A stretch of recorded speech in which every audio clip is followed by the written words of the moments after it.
Olá, professores, professor Dácio falando aqui. Então, esse vídeo para tentar ajudar aí, eu recebi algumas dúvidas de uma professora de português, de línguas, com algumas perguntas específicas.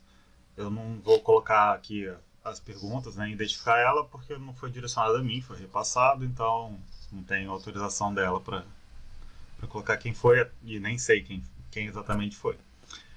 Chegou pela direção da minha escola. E aí as perguntas dela envolvem algumas questões sobre trabalhar com textos no formulários. Especificamente que quando você adiciona um texto, ele não dá a quebra de linha, que é mudar de uma linha para outra, e nem em construção de parágrafos. Ele altera isso. Né? E algumas dúvidas sobre como os alunos vão responder e garantir que eles não vão colar ou trocar as respostas, etc. Né? O que é complicado. No vídeo anterior, quando eu falei de formulários, eu coloquei algumas observações de como em geral eu faço.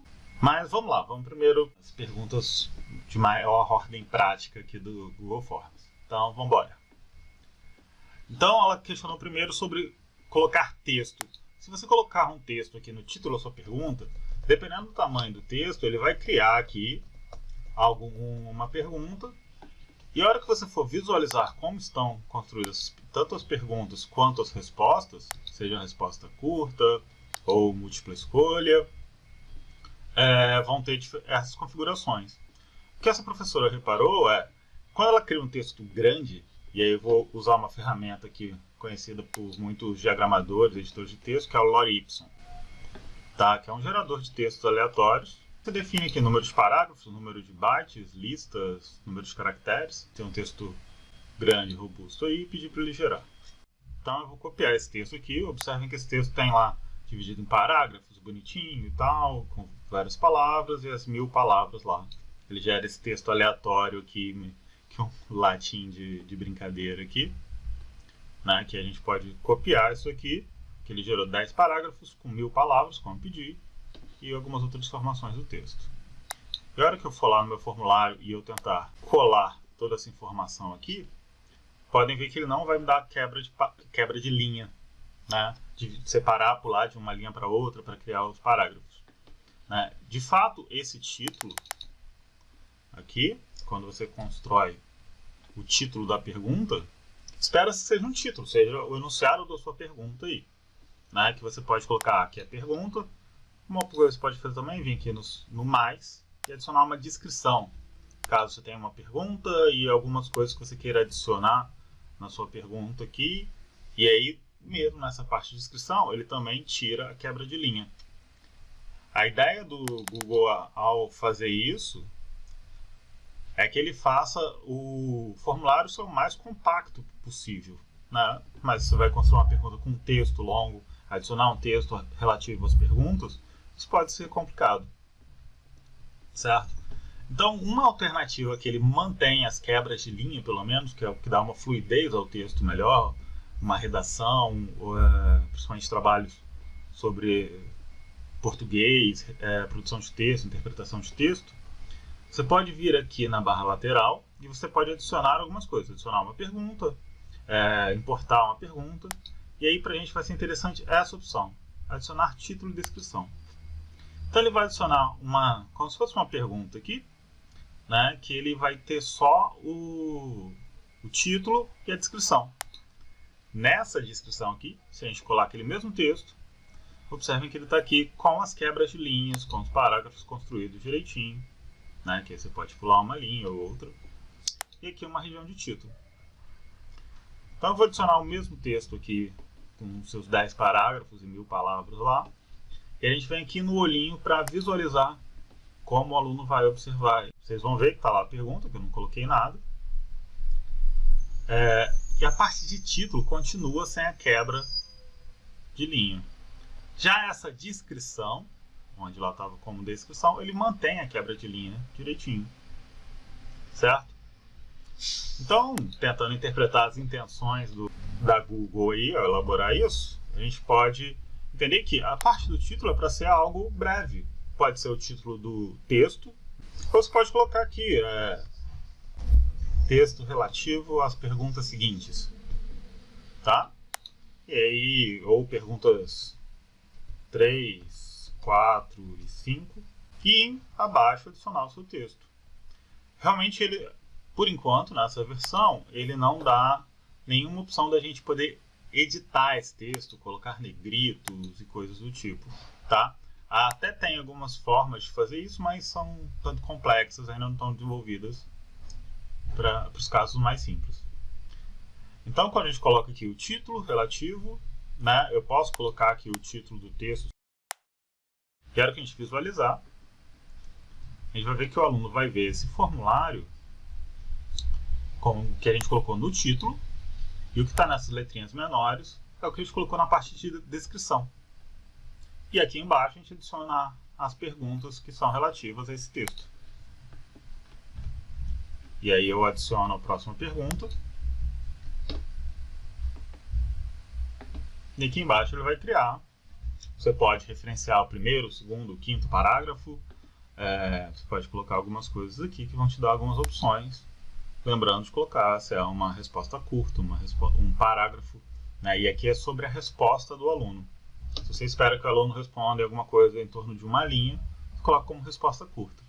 Se você espera que o aluno responda um texto mais elaborado, algo um pouco mais extenso, que ainda assim tem um limite de caracteres, mas já é bem maior do que a opção de resposta curta, você coloca aqui em resposta curta ou parágrafo, de acordo com a sua expectativa na resposta dos alunos.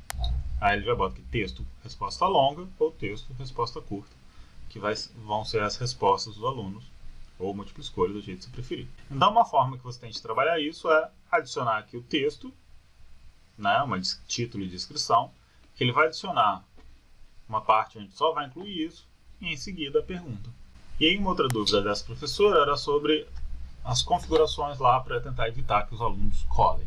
E aí, no outro vídeo, eu tinha colocado o que em média eu uso, e aí só vou salientar um pouco aqui, que é o seguinte. Se você vai coletar os endereços de e-mail, é necessário para você identificar o aluno, né, identificar que ele está usando o login e a senha dele, né, se ele vai ter um recibo de resposta. Ou seja, o aluno, quando enviar a pergunta, se ele vai receber no e-mail dele tudo que ele respondeu, o que ele colocou em cada pergunta desse. Então, você pode marcar aqui se a pessoa vai solicitar um recibo, se ela sempre vai receber, quais foram as respostas que ele selecionou. Você não entregar a ele um recibo de resposta. Ele só vai receber uma notificação no e-mail dele de que ele respondeu aquele formulário, sem ter um resumo de quais itens e quais respostas ele colocou. Restringir que seja a Secretaria de Educação, no Rio, no caso, a organização aqui das aulas é a Secretaria de Educação.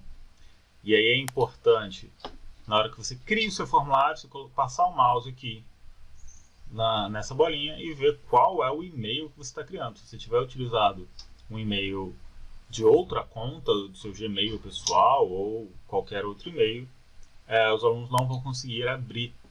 Limitar a uma resposta, ou seja, o aluno não vai poder enviar mais de uma resposta daquele mesmo e-mail, daquela mesma conta. E aí, se permitir, se eles podem editar após o envio, então você não quer que eles editem. Uma vez que eles responderam aquele questionário, é essa resposta que vale.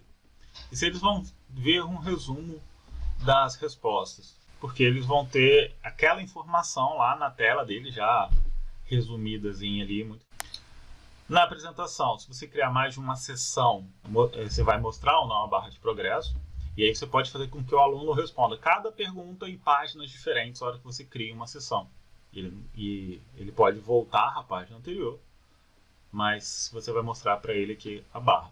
Embaralhar a ordem das perguntas. Embaralhar a ordem das perguntas é uma questão complicada aqui nesse caso, que se a gente está propondo que você vai ter um texto e as perguntas seguintes vão ser relativas a esse mesmo texto, o que pode acontecer é que o texto surja depois da pergunta, você vai ter embaralhado aí, e isso vai ficar complicado para o aluno acompanhar essa lógica. Então, quando você usa esse recurso de uma coisa anterior está relacionada à seguinte, fica um pouco mais complicado de você embaralhar. Então, todos os alunos vão receber naquela mesma ordem. Tá? E quando você vai teste, você pode vir aqui, definir que isso é um teste, e quando você vai liberar a nota, imediatamente após o envio, ou posteriormente depois da revisão manual.